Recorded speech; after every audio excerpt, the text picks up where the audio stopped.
vista anterior y una vista posterior. Entonces quiero a esta reja costal o a esta porción de tórax, uno, definirla. Dos, ponerle una funcionalidad. Dentro de la estructura de ella, ponerle diferentes también formas, porque no todos los tórax son iguales. Hay unos que son más delgados, otros que son más anchos. Bueno, ahorita revisamos eso. Pero en general, le pongo una forma. Tiene forma cilindrocónica. O sea, ni es redondo ni es aplanado. Tiene como las dos cosas. Es redondo y aplanado. Por eso le ponen esa forma rara. Pero también me dice que es una envoltura que no es solamente ósea, por la costilla, sino que también tengo la presencia de lo que está en azulito. Ya uno sabe que esta parte azulita que muestra los textos de anatomía es una parte que es cartilaginosa. Entonces le voy a decir un cartílago costal. Y siguiendo el orden de ideas, creo que el cartílago costal debe ser la estructura que conecta la costilla con esta rama. Ahorita hablamos de eso. Simplemente hago una descripción general. Pero a este jovencito quiero también definirle funcionalad. ¿Para qué es el tórax? Como cavidad. Entonces debe albergar a alguien, debe proteger a alguien. Ya sabemos que lateralmente encuentro pulmones y que en el centro está corazón con los grandes vasos. Pero hay más cosas. Tengo lo venoso, que veíamos esta mañana. Tenemos que hablar ahorita. La ácidos, el drenaje venoso del tórax, la irrigación para el tórax, lo linfático y también la vía aérea y la vía digestiva. Vía aérea, tráquea, ya la vimos, y algo que es el exófago, eso lo ven con el doctor Cristian. Pero quiero colocar dentro de toda esta envoltura ósea a esos elementos constitutivos. Lateralmente pulmones, en el centro corazón, grandes vasos, más toda la parte de la capa alimentaria, el esófago, más la parte respiratoria que es tráquea, con los bronquios principales derechos e izquierdos. ¿Estamos de acuerdo, cierto? Es muy general. Listo. Pero entonces me dice que tengo que delimitarlo, como todo el ejercicio que hacemos. Y hablar de delimitación me lleva a tener que hacer un ejercicio de arriba. Entonces, ese ejercicio de arriba está dado por atrás. T1, a los lados, primera costilla, y adelante, esto que está aquí, el núcleo del esternón. ¿Listo? Y cuando hago esa, lo segundo, no es horizontal, sino que tiende a ser oblicuo, ¿cierto? Entonces la oblicuidad le pone un ángulo, 170 grados. Eso puede ser pregunta de pronto. 170 grados, y a eso le voy a llamar orificio torácico superior. Entonces, si delimito al tórax, arriba hablo de orificio torácico superior, con dos participaciones. Tiene que ser piso del cuello, tiene que ser techo del tórax. Sí, se comparte, sigo compartiendo paredes y estructuras. Orificio torácico superior. El promedio dice que tiene 5 a 6 centímetros en sentido enteroposterior y en sentido transversal más o menos unos 12 centímetros aproximadamente. Conocer la dimensión del superior sirve para el inferior. Multiplícalo por 3. Entonces tengo un orificio torácico inferior. Si lo multiplico por 3 respecto al superior, entonces el orificio torácico inferior antero-posterior debe medir 15 a 18 centímetros. Y en sentido transversal, 12 por 3, 36 centímetros aproximadamente. Hablamos de ahora el hueco que está por debajo. ¿Listo? Estamos bien, ¿cierto? De una vez. Por debajo, como límite del tórax, es muscular. Voy a ponerle solamente ahorita lo que está en la figura. Después le ponemos más cosas. Pero puedo hablar entonces de ahora esta parte del esternón, hacia abajo. Yo digo la apófisis sifoides. Puedo hablar de los cartílagos costales. 7, 8, 9, incluso 7, 8 y 9, básicamente. Cartílagos costales, aunque también el décimo puede participar, es el más pequeñito. Y puedo hablar de las dos últimas costillas, la 11 y la 12ª. Y si me voy hacia atrás, termino la historia aquí. ¿Dónde era? En la primera parte. 12ª vértebra. 12ª vértebra torácica, aunque a veces pueden colocar primera lumbar, pero casi siempre es 12ª torácica. ¿Qué estoy delimitando? Un orificio torácico inferior, como hueco. ¿Qué hay lateralmente? Las costillas. Entonces tengo 12 pares de costillas con los cartílagos costales, que son 7 en realidad. Ahorita hablamos sobre eso. Y hacia atrás voy a encontrar la columna vertebral, desde T1 hasta T12. ¿Cierto? Acabo de hacer una delimitación de lo que es cavidad torácica. Su límite superior, su límite inferior, límites laterales, uno anterior y uno posterior, como todo lo que hacemos. ¿Estamos de acuerdo? ¿Problemas hay? ¿No? ¿Seguro? Bueno, avancemos. Si lo puse, no lo puse. Esto es común hacerlo. Usted se toca, oiga, no es ni tan profundo, es más bien superficial. Buscar la apófisis sifoides es perfecto. Y les voy a contar después una historia de acceso al tórax para hacer una pericardiocentesis. Después la contamos. Pero aquí tengo la apófisis sifoides. Entre más delgado, pues más prominente o más palpable también puede ser. ¿Qué hay a los lados? Cartílagos costales. Séptimo cartílago costal. Aunque el ángulo se llama infraesternal, también se le dice condrosifoideo. Y este ángulo condrosifoideo, pues, entre más amplio sea el ángulo, más amplio es el tórax. Entre menor sea el ángulo, pues más estrecho va a ser el tórax. Entonces sirve también para ponerle algunos grados en cuanto a la angulación, entendiendo que serán tórax largos y estrechos, unos que serán anchos y amplios y otros que serán, bueno, no me gusta el término normal, porque los otros no son anormales, ¿cierto? Entonces le ponemos que es como el que más se presenta o el más común, y el otro que es el intermedio, ni es ancho ni es estrecho, ni es delgado ni es gordito, sino que agregamos el que es intermedio. ¿Se entiende el concepto, cierto? No problema. Bueno, listo. Bueno, empecemos a hablar de cosas precisas. Empecemos por el esternón, como hueso. Ay, creo que ahí hay uno. Bueno, ahorita lo revisamos, pero creo que hay uno. Rapidito porque ahí hay uno, entonces lo miramos allá. Inicialmente el esternón son 9 huesos, pero se fusionan, quedando solamente la huella de 3 estructuras. La superior, manubrium, la inferior, que es el cuerpo, o esternebras, y la inferior, que es apófisis sifoides. Anatómicamente, y para referencia anatómica, usted necesita es esto. Ángulo de Lois. ¿Se acuerda? Entre el manubrium y el cuerpo, ángulo de Lois. Lo proyecta para atrás, T4, T5. Hasta ahora división, la división bronquial, la carina. Vamos a ponerle después más cosas a esto. Pero por lo menos tengo ese. Ahora, la otra huella que hay que queda entre los huesitos va a ser otra que está aquí debajito, también como angulada, pero no tiene de pronto mayor significancia anatómica. Pero le voy a decir fosa suprasifoidea. Cuando me hablan de la fosa, pienso como un hueco, pero en realidad es la transición entre el cuerpo y la apófisis sifoides. Para cuando vea las radiografías, no se asuste, la apófisis sifoides la puede encontrar así, ovalada, la puede encontrar cuadrada, la puede encontrar con hueco, la puede ver sin hueco, la puede encontrar bífida. ¿Se acuerdan las vértebras cervicales que terminaban bífidas? ¿Cómo va el taller? Bien. Bueno, entonces no es redondeado, sino que es así. Termina como en 2 puntas. O sea, tiene diferentes formas. No se asuste cuando vea en una radiografía una apófisis sifoides con varias, como con cachitos. ¿A qué se debe eso? No, formación ósea, es embriología. Vivo la variación anatómica. Ayer estaba hablando con el director del segundo al mando, doctora de medicina, y me decía, bueno, ¿y por qué tanta variación anatómica?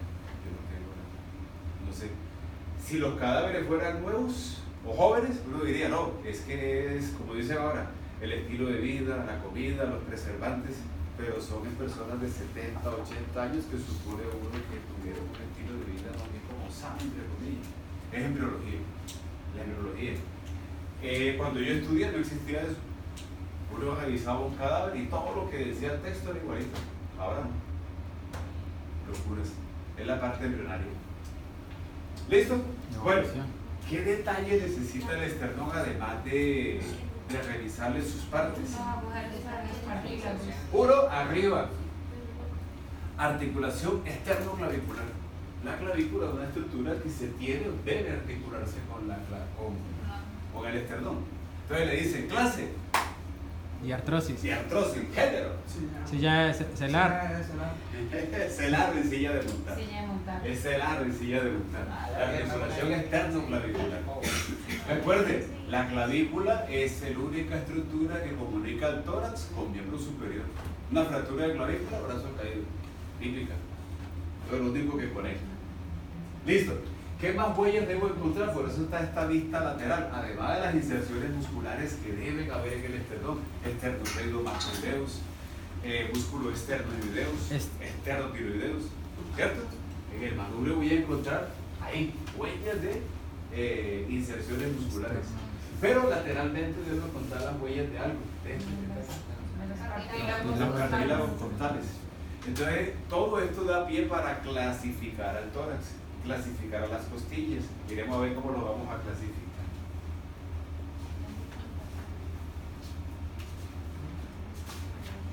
Esa que está ahí. Las partes de la costilla, yo no sé si habrá costillas allá. Es facilito. Mire una costilla. Cuando usted revisa una costilla, esto que es la cabeza, mira para atrás. Entonces le va a poner esto que está aquí, cabeza. Todo lo que tenga cabeza, después debe tener cuello. Después sigue esto que viene aquí con una elevación, se llama el tubérculo de la costilla. Después viene esto que va a hacer aquí, que, oiga, si esto es óseo, me imagino que la costilla debe tener como dobleces para poder ser esa estructura que de atrás se vaya hacia adelante. O sea que le va a encontrar ángulo posterior, un ángulo lateral, entendiendo que son los dobleces necesarios para que ella pueda orientarse hacia adelante. ¿Sí o no? Entonces también le va a encontrar esto que está aquí. Se alcanza a ver como una zanja, ¿cierto? Se alcanza a ver como una hilera. Surco costal. Y en ese surco costal la voy a realizar un paquete vasculonervioso. Ya le comento qué es lo que va por ahí. Pero es un espacio para arterias, venas y nervios. ¿Se acuerda? Esas son las partes de una costilla. ¿Qué debo hacer? Cuidado. Vuelvo a la imagen anterior. Una grande. Esta que está aquí. Cuando hablamos de costillas, la literatura dice, oiga, es que hay costillas verdaderas, costillas falsas y costillas flotantes. Entonces, bueno, ¿cómo es el cuento? 1, 2, 3, 4, 5, 6 y 7. Las 7 primeras costillas tienen un cartílago propio que las lleva a articularse con el esternón. Entonces, por eso son verdaderas. ¿Qué pasa con las otras? 10, 9, 8. Las 3 últimas, estas 3 últimas jovencitas, tienen un cartílago costal común. Y ese cartílago costal común es el que hace que se articule con la séptima costilla. Entonces, por esa circunstancia, a estas jovencitas le dice que van a ser falsas. La 8, la 9 y la 10. Porque a pesar de que tenga un cartílago costal, el cartílago costal forma algo que se llama un rodete contral o cartílago costal común. Y eso es lo que hace que se una a la séptima costilla. Esa, como no unión, por no tener directamente una relación con el externo, es la que nos clasifica como costillas falsas. Y las 2 últimas, ahí se entiende también el contexto, solamente tienen articulaciones atrás con la columna. Por delante no se articulan con nadie, por eso se llaman flotantes, la 11 y la 12. No, pero no es cierto. No. Me avisan cuando se aburre y hacemos un... que tú eres aburrido. No, Vamos a tratar de no hacerlo aburrido. Por eso me muevo y hago...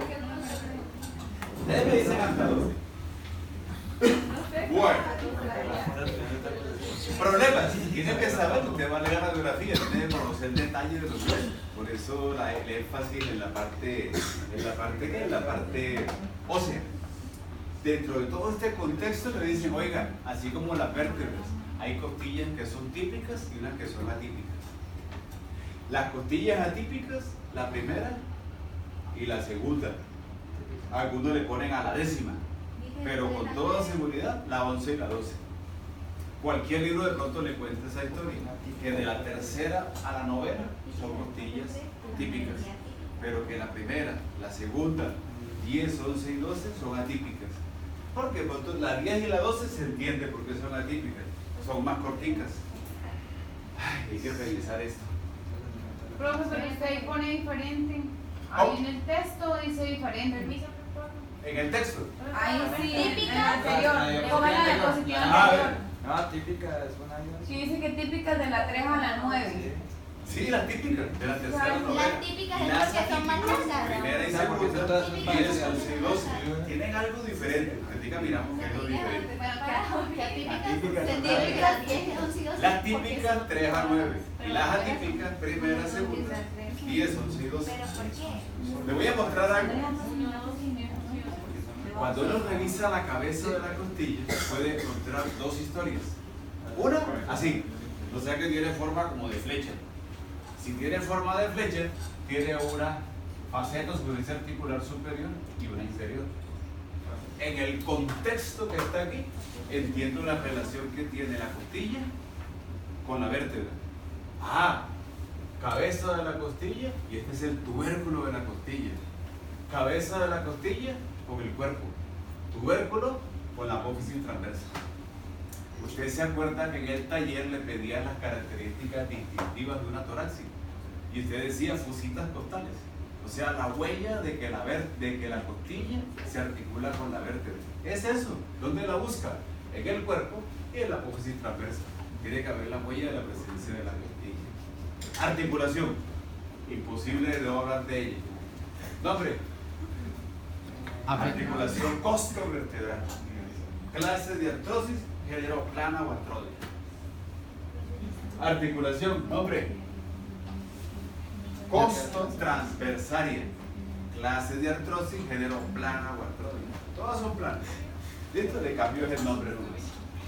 Listo, esa relación debemos conocerla y debe existir. Pero vuelvo a esto. Si usted revisa esto y revisa esta imagen que está acá, puede entender algo.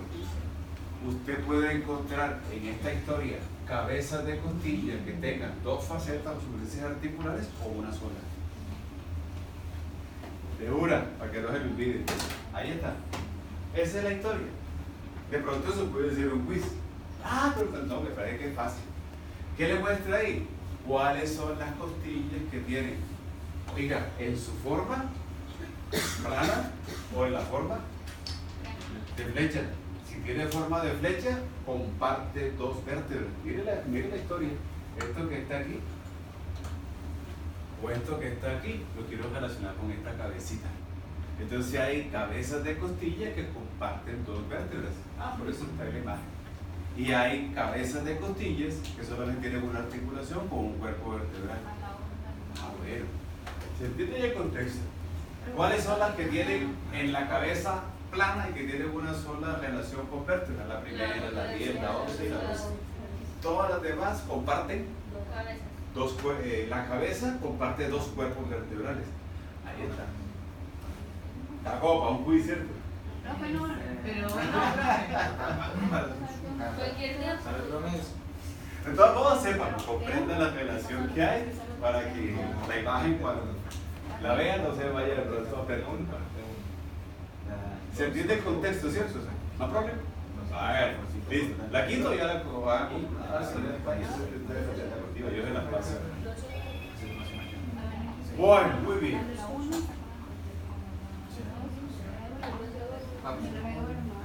Listo, miremos esto. ¿Qué es lo que hace? Esta es importante. ¿Qué es lo que hace que la primera costilla sea atípica? Su Ahorita miramos, forma. yo no sé si habrá alguna allá o qué hay, pero Su de todos latitud. modos, su relación. Primero, hace parte del OTS, origen tránsito superior. Segundo, si usted mira, miremos un tórax. Si usted mira el tórax, la costilla tiende a ser vertical, pero la primera costilla es casi horizontal. Cuando usted revisa su primera costilla en el OTS, ella no va a estar vertical, va a estar horizontal. Además, va a ser mucho más corta que las demás, ¿cierto? Y ya le pusimos tarea alguna característica diferente, y es que la cabeza solamente se articula con el cuerpo. Pero hay algo necesario que usted debe saber. No me diga que la historia no la conoce. ¿Cuál es el problema de la primera costilla? Aquí está Nether, me pone la primera y la segunda.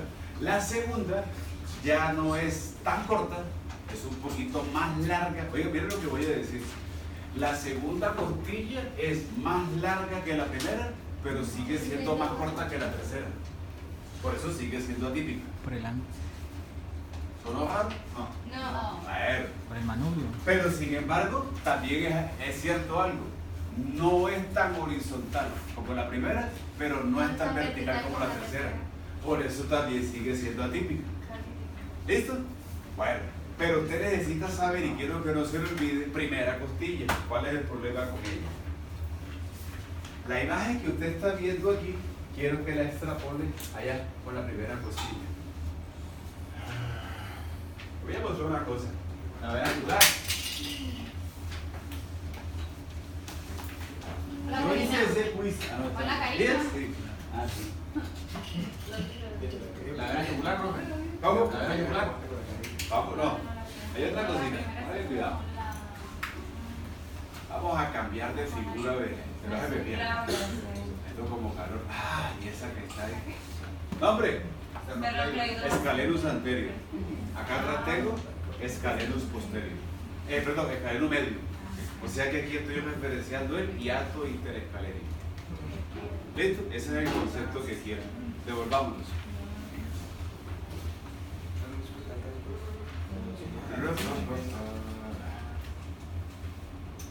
Ahí. Entonces, ¿qué relieves anatómicos espero encontrar en la cara superior de la primera costilla? Uno, esto que está aquí. La inserción del músculo escalerus anterior. La inserción del músculo escalerus anterior, como usted la ve ahí, se ve como levantada. Lo va a referenciar como el tubérculo del Linfranc. Ahí está, miren. Linfranc. Usted escucha el tubérculo del Linfranc, de una vez piensa en cara superior de la primera costilla y piensa en inserción de escalerus anterior. ¿Qué hay por detrás? Inserción del escaleno medio. O sea que aquí está el hiato interescalérico. ¿Me van siguiendo la idea, cierto? ¿Qué hay por delante? Un surco. Surco para la vena subclavia. No me preocupa. ¿Qué hay por detrás? Estaría la región del hiato interescalérico. Y ahí sí tengo problemas, porque encuentro a esta amiguita que está ahí. Arteria subclavia. Y esta que está acá, bueno, ahorita les cuento otra historia. Y eso que viene dirigiendo ahí amarillito, que se llama plexo braquial. No problema, ¿cierto? No se me han perdido. Bueno, póngale cuidado a la historia que le voy a contar. Ay. Se entiende esta imagen, ¿cierto? Lado derecho, ¿qué será esto? Tronco brachiocefálico. Tronco arterial brachiocefálico. ¿Y esto que viene por aquí? Carótida primitiva. Primitiva, pero estoy viendo esto que está sucediendo acá. Clave. ¿Será que usted me le puede colocar a esto la clavícula? Tengo que buscar mejor otro. Ella hay que contar esa historia. Pero la busco. No duerma.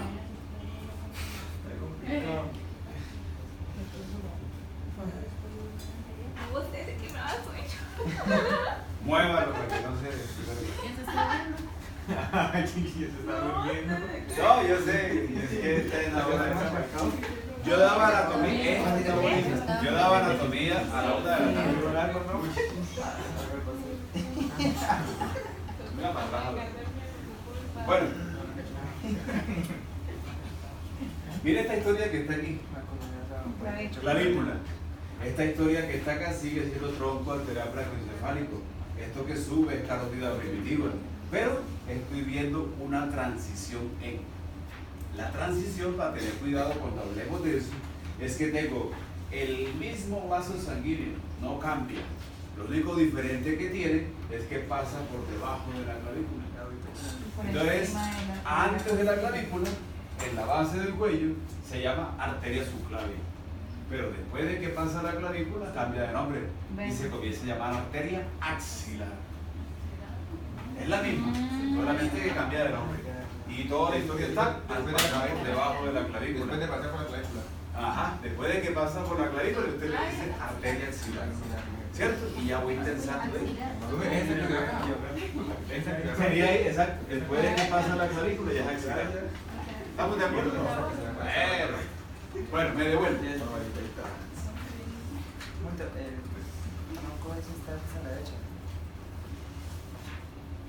Sí.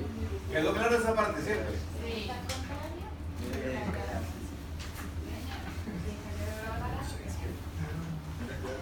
No voy a dormir.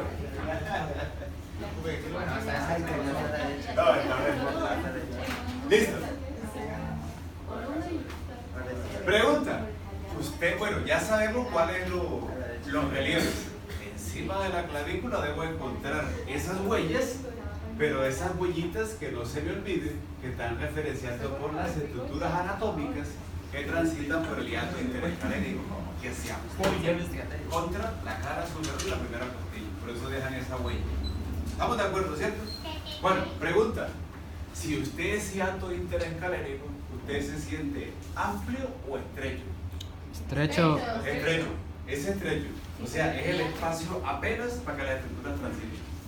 Y uno de los problemas que hay ahí, porque involucra la primera costilla, es esta imagen que está aquí. Netter o los libros le dicen, oiga, hay un síndrome del opérculo torácico. El opérculo es un hueso. Puede ser también el síndrome del orificio torácico superior, pero se conoce como el síndrome del opérculo torácico. ¿En qué consiste? Presencia de costillas supranumerarias. Y puede ser o una sexta o una séptima. Vea, la mayoría de los errores médicos son por mala observación. Usted ve radiografías y ve radiografías, usted cree que se la sabe, y a veces esto pasa desapercibido, y a veces no las cuenta, o a veces hay supranumerarias lumbares, pero los problemas son aquí, en la cervical. Puede ser sexta, puede ser séptima, casi siempre es la presencia de, en C7, la presencia de una costilla supernumeraria. La historia que Netter le cuenta es que independientemente de que sean costillas supernumerarias, pueden haber dos maneras en que ella se articula con la primera costilla. Una puede ser a través de un ligamento y otra puede ser ósea. ¿Cuál es el problema? Mire, algo le pone él ahí. Si usted me dice que el espacio interescalénico es estrecho, ahora imagínense que hay una costilla o un ligamento ahí puesto. O sea que tiene que seguramente traer como alguna consecuencia en el paquete vasculonervioso, y esa consecuencia se llama opresión. Entonces el paciente hace flexión lateral de la cabeza y se le disminuye el pulso del lado derecho del brazo. O el paciente cuando hace una abducción tiene un pulso mayor. Cuando hace aducción, el pulso se disminuye. Eso Se está comprimiendo. eso lo vi en Discovery Channel, en casos, o sea, ese programa de casos de emergencia en Discovery Channel, sala de emergencias. Que eso pasaba, que el man giraba la cabeza para un lado y se le bajaba totalmente el pulso. Claro. Entonces le tuvieron que colocar a él un, ¿cómo se llama eso que le colocan en el corazón para que lo bombee? Bomba. Marcapaso tuve que colocar.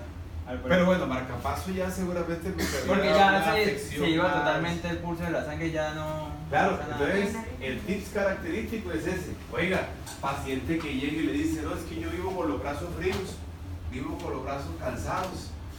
Cuando demoro mucho tiempo en posición erguida o con los brazos abajo, lo siento como cansancio, me enfría mucho. Y esa es la parte circulatoria.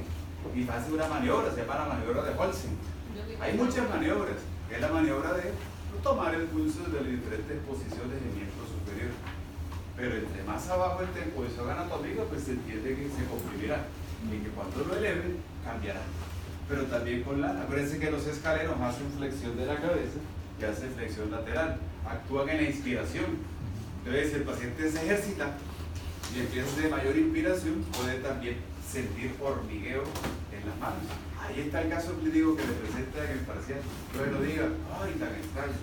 ¿Usted puede creer que yo lo pregunté? En este corte, ¿qué pasó? Serinos. No sé por qué. Se los estoy explicando igual que se los explico a ellos. Yo creo que si eso se pregunta, no es una pregunta. La pregunta era, explique el síndrome del opérculo torácico y dejar la hoja en blanco. ¿Sí o no? Ah, eso es muy chévere. ¿Lo puede explicar? ¿Me lo puede explicar con el mismo detalle que se lo estoy contando? El doctor se lo explica, ya sabe, ya lo vio. Le puede poner hasta la flexión de la cabeza. ¿Listo? Entonces, ese es de pronto lo importante o lo significativo de esta historia de primera costilla, más allá de lo que sea típica, lo que puede suceder ahí en esa ODS o esa entrada superior. ¿Comprendido? ¿Quiere que sí? Sí. Bueno, muy bien. ¿Qué hago para que no se duerma? Listo, la segunda no tiene mayor problema. Sigue siendo atípica, pero solamente inserciones musculares. No hay nada raro en ella, además de su posición. Bueno, muy bien. Bueno, esta historia es necesaria, es aburrida, pero toca. Artrología. La historia está en que yo como costilla tengo que articular. La historia está en que yo como costilla tengo que hacer movimientos. Agua en la cabeza. Tengo que hacer movimientos. Y estos movimientos, o de los movimientos, debe depender que el tórax aumente. Miren lo que voy a hacer. Inspiración. Y aunque no se note, el tórax aumentó el diámetro del sentido vertical, aumentó el sentido anteroposterior y aumentó el sentido transversal. ¿Cómo hago para aumentar un diámetro de un tórax en algo que aparentemente es rígido? Porque yo no estoy separando costillas y sin embargo se aumentó el diámetro. Pero vamos a revisar eso ahorita. Pero para entender esto necesito una artrología. Miremos a ver qué pasa. Recuerde que todo eso es plana o artrodia. Quiero revisar es cómo o cuáles son los ligamentos que aseguran a esta articulación. Listo, mire. Cabeza de la costilla con cuerpo de la vértebra, articulación costovertebral, clase de artrosis, género plana o artrodia. No hay problema. ¿Cuál es mi problema? La imagen del éter. Porque tengo una imagen anterior, pero no veo lo que está sucediendo detrás. Pero fresco, no problema. Usted se puede imaginar que esto mismo que está aquí está por detrás. Sí. Sí, no hay problema. Imagínelo. La misma forma que está viendo aquí está por detrás, así no la vea. Aquí le voy a decir ligamento radiado, como los rayos de sol cuando entran por la ventana, 8 de la mañana, 7 de la mañana. ¿Sí, no? Ligamento radiado o ligamento, o dígale ligamento anterior, no problema. Y el otro que está por detrás, que no lo ve, tiene que ser ligamento posterior. ¿Qué le hace falta? Transver. De la articulación costo vertebral. No más. Dos ligamentos, uno anterior y uno posterior. Vamos bien, ¿cierto? Diferencia entre esto y esto. Aquí está completa, aquí la cortaron. ¿Para qué la cortaron? Para mostrar lo que está sucediendo dentro de la articulación. Ah, entonces encuentro esto que está aquí. Ligamento interóseo, está dentro de la articulación. Cuello de la costilla, me voy para arriba, apófisis transversa, ligamento superior. Me voy para abajo, ligamento inferior. Los dos nacen desde el cuello de la costilla y van a la apófisis transversa que está debajo y a la que está arriba. Ligamento superior y ligamento inferior. ¿Qué le falta? De la articulación costovertebral. ¿Sí o no? Vamos siguiendo la idea, ¿cierto? Perdón, aquí es de la articulación costotransversal. Dije costovertebral, costotransversal, ya acá, el superior y el inferior. El ligamento interóseo es de la articulación costovertebral. No se duerma, tranquilo, esto es rapidito. Mire la vista.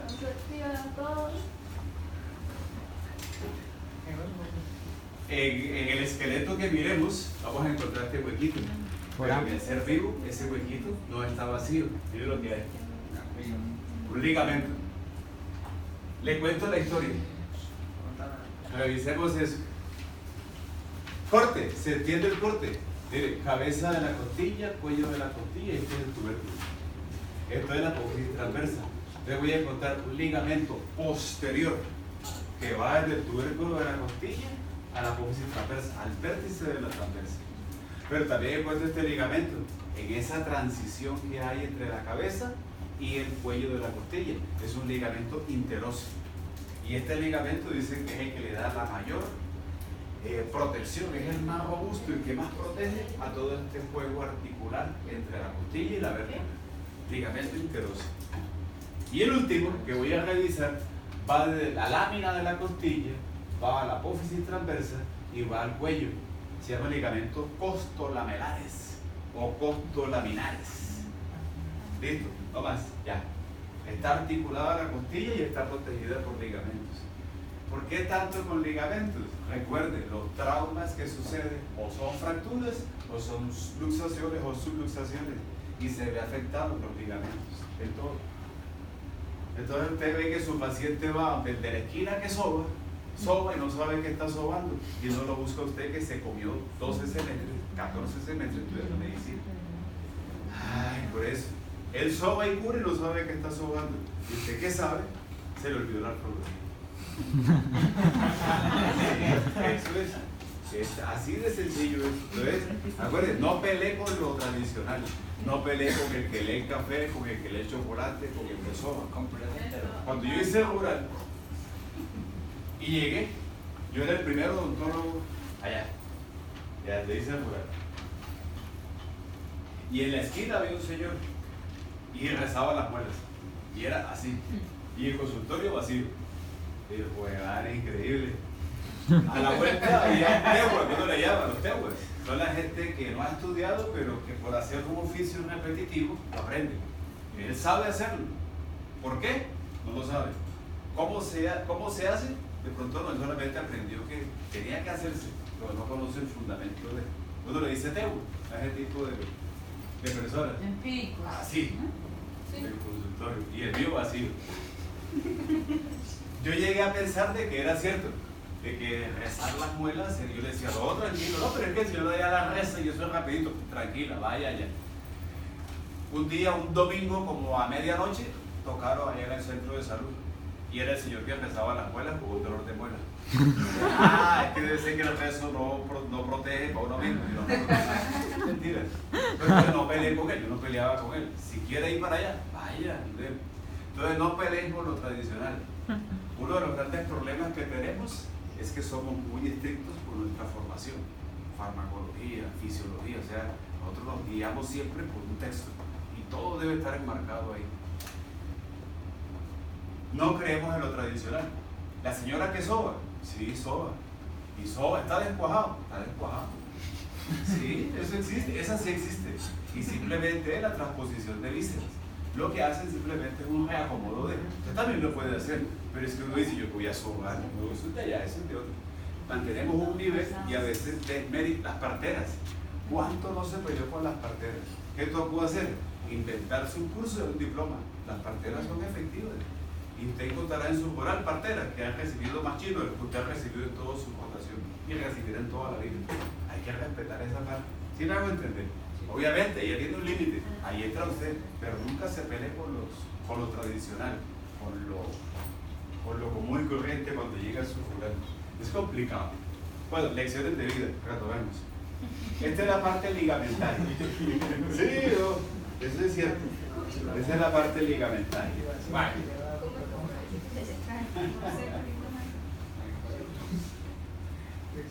Bueno, otras articulaciones que hay que revisar, pero ya va a estar a nivel del esternón. No son tan importantes por el hecho, sino, ¿qué sucede? No es lo mismo el esternón de un niño al esternón mío. Ya mi esternón ha cambiado, ya mi esternón va sufriendo, son sinartrosis. Y esta parte de sincondrosis es mentira. La sincondrosis ustedes, a la edad mía, ya no hay cartílago, ya está fusionado. Entonces, en realidad, por eso no le doy tanta importancia a esto, porque es una articulación que va evolucionando. ¿Sí me hago entender? Lo cartilaginoso se va osificando. Entonces es mentira que siempre sea sincondrosis. Pero sepa lo que existe, porque uno nunca sabe la patología, sobre todo en parte patológica, lo que haya que revisar y que llamará la atención de pronto de retomar algo que usted vio en anatomía, que eran las articulaciones, para que lo pueda enlazar. ¿Qué sí necesito? ¿Qué es importante? Esta que está aquí. Esta articulación va a ser, esta va a ser la articulación condral. Esta articulación va a ser la articulación external superior y la external inferior. Todas estas van a ser sin artrosis de género, sin condrosis. Tiene algo de cartílago, pero esta ya sabe que el cartílago cambia y se osifica. No problema. Necesito esta que está aquí. La articulación condroesternal. Clase. Sin Artrosis, género, plana o artrosis. Entonces tengo plana o artrosis a nivel condroesternal y tengo plana o artrosis atrás, en la costo vertebral y la costo transversal. Acuérdense que son movimientos multiaxiales, pero corticos, muy pequeños en área. Bueno, entremos en materia. ¿Qué reviso de esto? No, todavía falta. Si viera todo lo que esto es. Le estoy contando lo preciso de tórax. Mira esto que está aquí. Ya en la conformación como tal del tórax, una huella anatómica que se refleja en lo que ocupa la cara posterior del tórax es esto que está aquí. Voy pensando en eso, en la región del ángulo posterior de la costilla. Y hacia atrás, a esa concavidad se le llaman los surcos pulmonares, también conocido como canal vértebro-costal, y hace referencia a la cara posterior de los pulmones. Hasta ahí nomás. Bueno, muy bien. Vamos a ver para que no se me aburra. Esto es lo más cansón. Listo. Hasta la relación. Bueno, avancemos.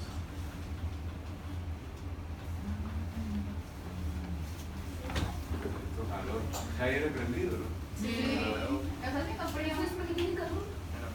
Lo pones como en lo más bajito.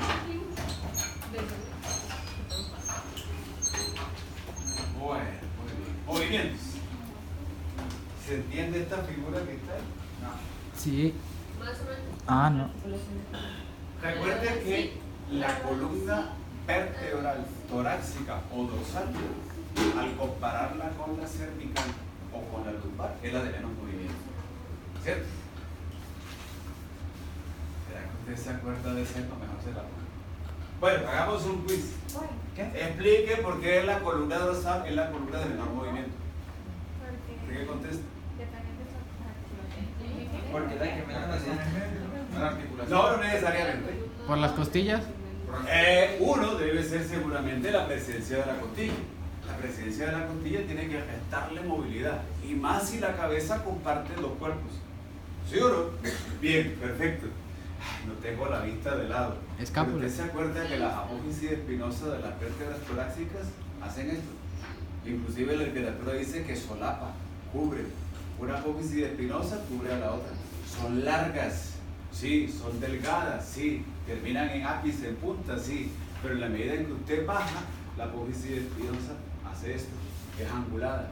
Inclusive se sobrepone o tapiza o cubre a la apófisis espinosa que está por debajo.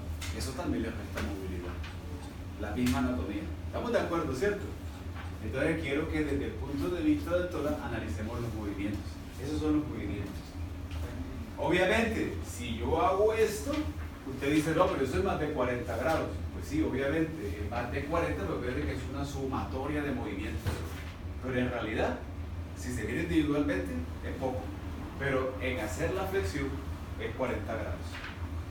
Si hace esto que es giro o la torsión, son 50.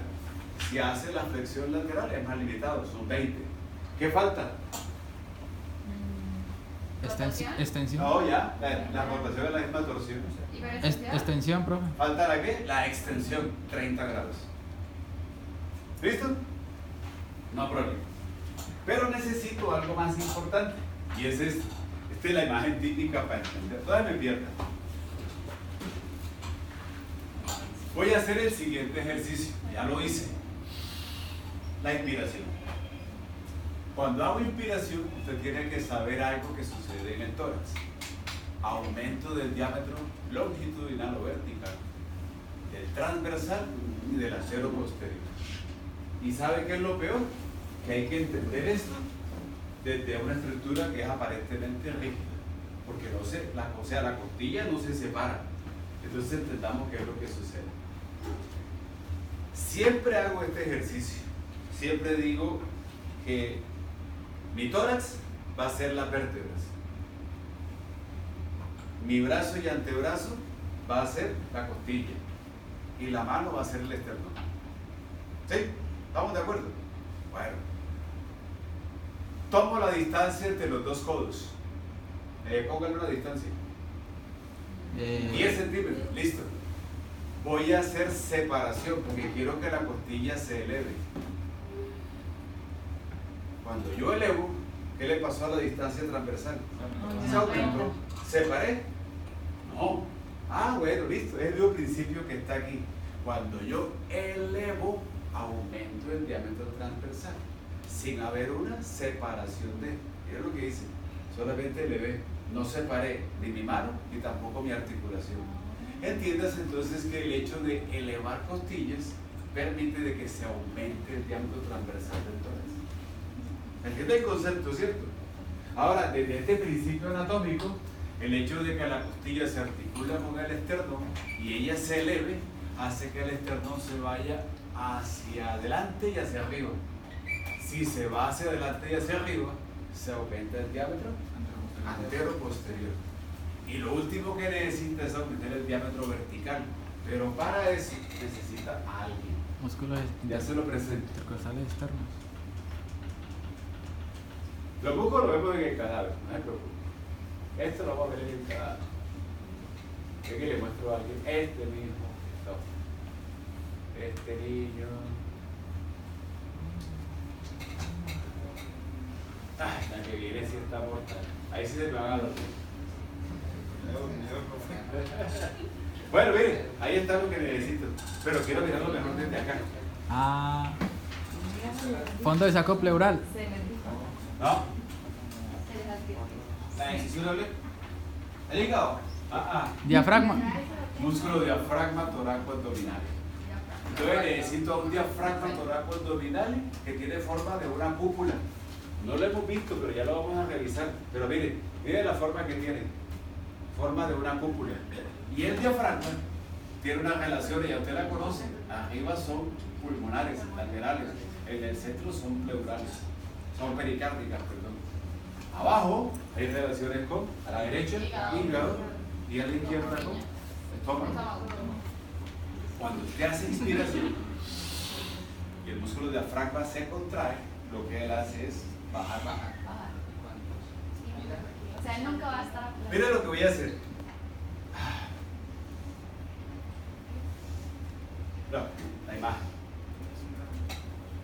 Yo sé que me van a entender, pero quiero que vea la imagen. Es que tiene forma de cúpula. ¿Qué es lo que se baja y se sube en el diafragma? ¿O dónde se inserta el diafragma? ¿En el centro o en la periferia? En la Periferia. Debe insertarse en la periferia. ¿Qué pasa si usted algo que tiene forma de cúpula lo presiona por debajo o lo presiona en el centro? ¿Qué le pasa a la parte periférica? Baja. Baja o sube. Baja. Baja lo central y lo Sube periférico. los periféricos. Entonces cuando usted hace inspiración, Baja también los- ayuda a que las costillas suban por la presencia del diafragma. El diafragma se inserta en las 6 últimas costillas. Profe, y también Señor. hace que bajen los órganos. Los órganos. Claro, entonces necesito es, como necesito aumentar el diámetro vertical o longitudinal, tengo que ganar esa inserción, esa costa de llevar el hígado hacia abajo y el estómago hacia abajo. O sea que comprimo vísceras hacia abajo. O hago un desplazamiento de toda la masa visceral desde el empuje que hago del hígado y del estómago. Por eso cuando usted hace la expiración, dice que actúa la musculatura de la pared anterolateral del abdomen. Porque entonces usted, cuando defeca, cuando orina, cuando hace fuerza para elevar algo, usted contrae la musculatura. ¿Qué le pasa cuando usted contrae la musculatura? Comprime las vísceras. Sube Eso diafragma. hace que entonces suba estómago, suba hígado y vuelve otra vez a la forma de cúpula. ¿Se entiende el contexto? Profe, entonces el diafragma cuando está relajado está curvo. Sí, está. ¿Cuánto qué? Cuando está relajado está curvo. Tiende a ser curvada. Yo hago el ejemplo de la, ¿cómo se llama? De perder, pero en realidad no es un movimiento tan fuerte de ¿cómo se llama? De desplazamiento hacia abajo. Depende. Como están ustedes dos, como estoy yo sí, porque estoy en inspiración forzada, pues lo bonito que estoy haciendo. En ustedes es básicamente un movimiento relajado. No tiende a perderse toda esa cúpula. ¿Sí el contexto? Ahora, pregunta, ¿el diafragma sí estará relajado alguna vez? Cuando expira. No. Eso no respira. No, porque- Cuando expira. Creo que siempre, en los músculos siempre hay algo. Hay un estímulo que provoque movimiento y un estímulo que, aunque llegue el estímulo motor, no provoca movimiento. Acetilcolina. Pregunta, yo voy caminando y aquí se está contrayendo mi musculatura del pie.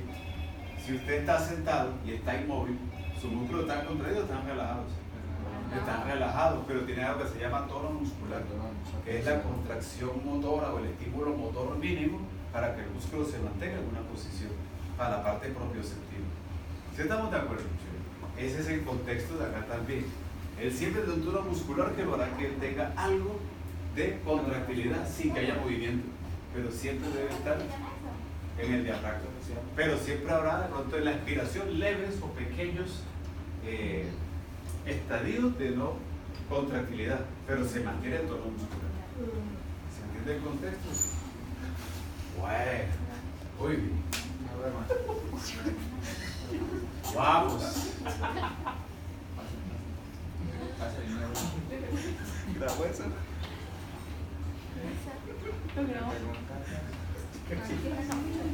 Como si yo estuviera acá.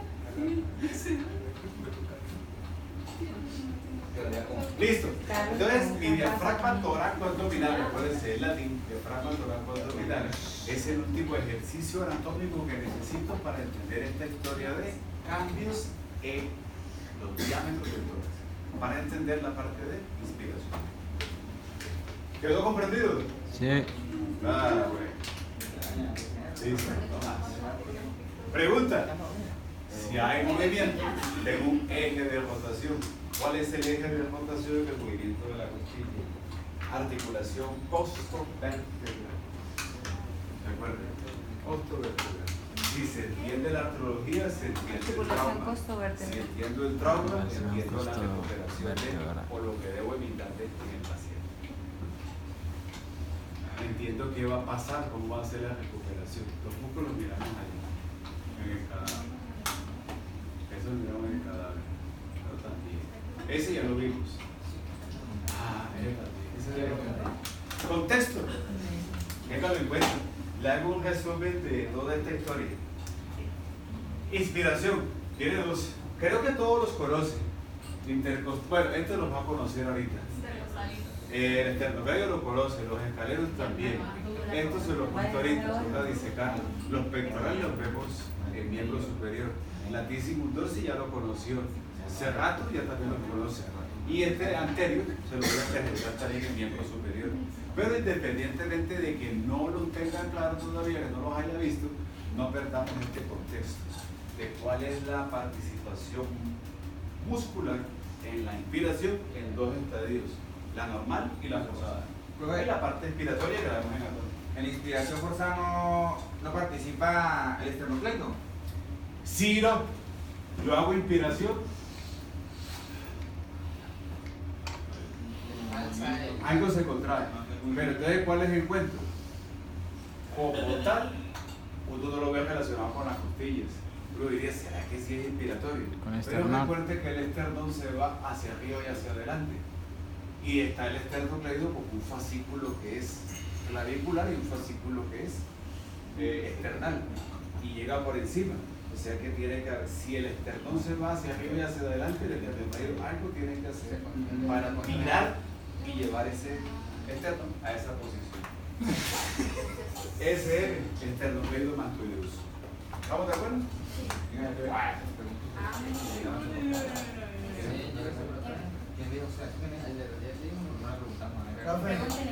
Profe, lo que pasa es que yo escuché en televisión que el esternocleido mastoideus llega hasta por acá atrás en la espalda. No, mentira. Solamente acuérdense. ¿Quién nos mintió? El esternocleido. O casi que le llega hasta la rodilla. Él dijo. Desde tan sencillo que llega hasta las Ay, que no lo escuchó eso. Eso dijo y que sí. Yo estoy El Esternoplay llega hasta acá. Ah, Por la clavícula. No, es que en el taller, Que Yo llega la acá. cabeza inserta, no fue en televisión, Tú médico en no, televisión. pero lo digo. Vamos a poner así después. Cuida- A ver si está la figura. Que una mentira en history. No, o sea, eso de. Yo por eso no veo series ni nada de esas vainas. Yo solamente vi un solo capítulo de Grey's Anatomy y uno de Doctor House. Cuando no ves, cuando usted avance, sabe que es pura mentira. Sí, ahí fue donde salió, profe. Sí. Serie Por eso yo no veo esas vainas. Pero no fue verdad. No, que no. Y va a ser el capítulo que se llama Gallego. Que solo El capítulo se llama Taller. Ese personaje es bueno, me cayó mal. Sí, a mí también me cayó Es como mal. mentiroso. Ojo, ojo que le está suscrito al canal. Venga, que eso no sé. Sí.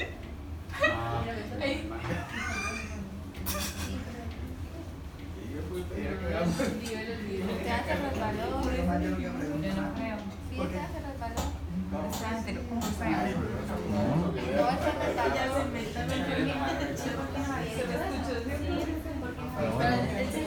Me resbalé. Sí, piensa que se resbaló. Solo se resbala, solo.